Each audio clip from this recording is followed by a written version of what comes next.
ಬಂಗಾಳಕೊಲ್ಲಿ ಸಮುದ್ರದಲ್ಲಿ ನೇರ ವಾಯುಭಾರ ಕುಸಿತವಾಗಿರೋದ್ರಿಂದ ಅದರ ನೇರ ಪರಿಣಾಮ ಇದೀಗ ಪಶ್ಚಿಮ ಕರಾವಳಿಯ ಮೇಲೆ ಬೀಳ್ತಾ ಇದೆ. ಅರಬ್ಬಿ ಸಮುದ್ರದ ತಟದಲ್ಲಿರುವ ಸುಮಾರು 3 ಜಿಲ್ಲೆಗಳಿಗೆ ಹವಾಮಾನ ಇಲಾಖೆ ಅಲರ್ಟ್ ಘೋಷಣೆ ಮಾಡಿದೆ.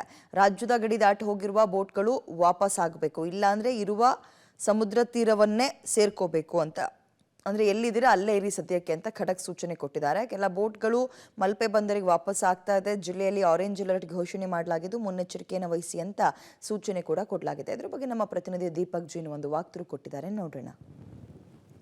ಇಲಾಖೆ ಕೊಟ್ಟಿರುವ ಮುನ್ಸೂಚನೆಯ ಪ್ರಕಾರ ಭಾರತದಲ್ಲಿ ಈ ಬಾರಿ ಒಳ್ಳೆ ಮಳೆ ಬೀಳ್ತದೆ ಅನ್ನುವಂತಹ ಸೂಚನೆಯನ್ನು ಕೊಟ್ಟಿದೆ. ಈಗಾಗಲೇ ಪೂರ್ವ ಮುಂಗಾರು 50% ಕಡಿಮೆ ಇದ್ರೂ ಕೂಡ ಕಳೆದ ಒಂದೆರಡು ದಿವಸಗಳಿಂದ ಅಲ್ಲಲ್ಲಿ ಮಳೆ ಆಗ್ತಾ ಇದೆ. ಕರ್ನಾಟಕದಲ್ಲೂ ಕೂಡ ವಿಪರೀತ ಸೆಕೆಯ ವಾತಾವರಣ ಇದ್ದಂಥ ಸಂದರ್ಭದಲ್ಲಿ ಮಳೆಯಾಗಿದೆ. ಕರಾವಳಿ ಜಿಲ್ಲೆ ಉಡುಪಿಯ ವಾತಾವರಣವನ್ನು ನೋಡೋದಾದರೆ ಕಳೆದ 2-3 ದಿವಸಗಳಿಂದ ಬಿಟ್ಟು ಮಳೆ ಆಗ್ತಾ ಇದೆ. ಸಂಜೆ ಹೊತ್ತಿಗೆ ಜಿಲ್ಲೆಯ ಅಲ್ಲಲ್ಲಿ ಮಳೆ ಸುರಿತಾ ಇರುವಂಥದ್ದನ್ನು ನಾವು ನೋಡ್ಬೋದು. ಈಗ ನೋಡುವಂಥ ದೃಶ್ಯ ಇದು ಪಶ್ಚಿಮ ಘಟ್ಟದ ಆಸ್ಪಾಸ್ನಲ್ಲಿ ಯಾವ ರೀತಿ ಕಾರ್ಮೋಡ ಆವರಿಸಿಕೊಂಡಿದೆ ಅನ್ನುವಂಥದ್ದು.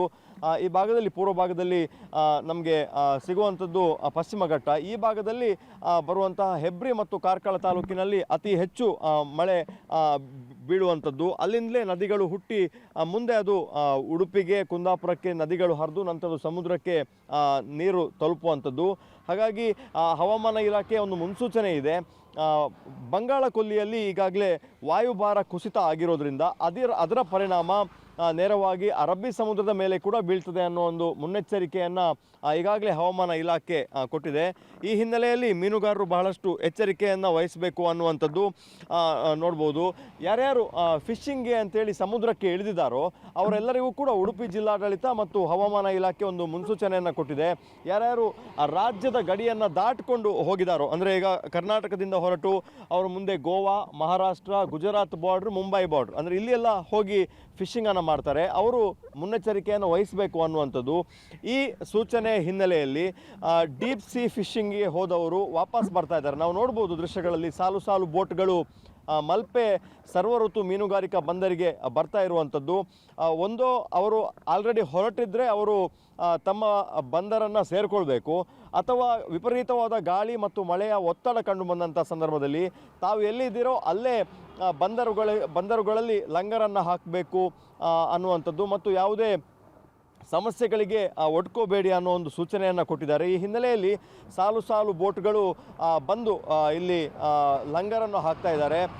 ಅಂದರೆ ಜೂನ್ ಆರಂಭದವರೆಗೂ ಕೂಡ ಕೊನೆಯ ಹಂತದ ಫಿಶಿಂಗನ್ನು ಮಾಡ್ತಾರೆ. ಯಾಕಂದರೆ ಆ ನಂತರ 3 ತಿಂಗಳು ಸಮುದ್ರಕ್ಕೆ ಇಳಿಲಿಕ್ಕಿಲ್ಲ ದೊಡ್ಡ ಮಟ್ಟದ ಬೋಟ್ಗಳು. ನಾಡದೋಣಿಯ ಮೂಲಕ ಫಿಶಿಂಗನ್ನು ಮಾಡ್ಬೋದು ನದಿ ಮತ್ತು ಸಮುದ್ರದ ತೀರದಲ್ಲಿ. ಆದರೆ ಕೊನೆಯ 15 ದಿವಸದ ಫಿಶಿಂಗನ್ನು ಮಾಡಬೇಕು ಅನ್ನೋ ಹಿನ್ನೆಲೆಯಲ್ಲಿ ಹೊರಟಂಥವರಿಗೂ ಕೂಡ ಈ ಥರದೊಂದು ಬಂಗಾಳ ಕೊಲ್ಲಿಯಲ್ಲಿಯ ವಾಯುಭಾರಿ ಕುಸಿತ ಭಾಳಷ್ಟು ಸಮಸ್ಯೆಯನ್ನು ತಂದೊಡ್ತಾ ಇದೆ. ನಾವು ನೋಡ್ಬೋದು ಆ ಬೋಟುಗಳು ಲಂಗರ್ ಹಾಕುವಂಥದ್ದು. ಅಂದರೆ 1-2 ದಿವಸ ಹಿಂದೆ ಯಾರು ಹೊರಟಿದ್ದಾರೋ ಅವರು ಕೂಡ ವಾಪಸ್ ಬರ್ತಾ ಇದ್ದಾರೆ. ಹಾಗಾಗಿ ಅವರಿಗೆ ಈ ಒಂದೊಂದು ಟ್ರಿಪ್ನಲ್ಲಿ ಲಕ್ಷಾಂತರ ರೂಪಾಯಿ ನಷ್ಟ ಆಗುವಂಥದ್ದು.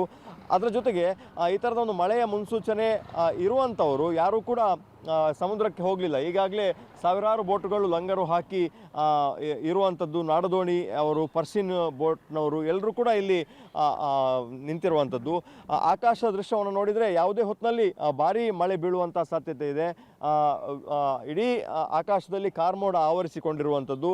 ಸದ್ಯಕ್ಕೆ 2-3 ದಿವಸಗಳಿಂದ ತುಂತುರು ಮಳೆ ಆಗ್ತಾ ಇದೆ.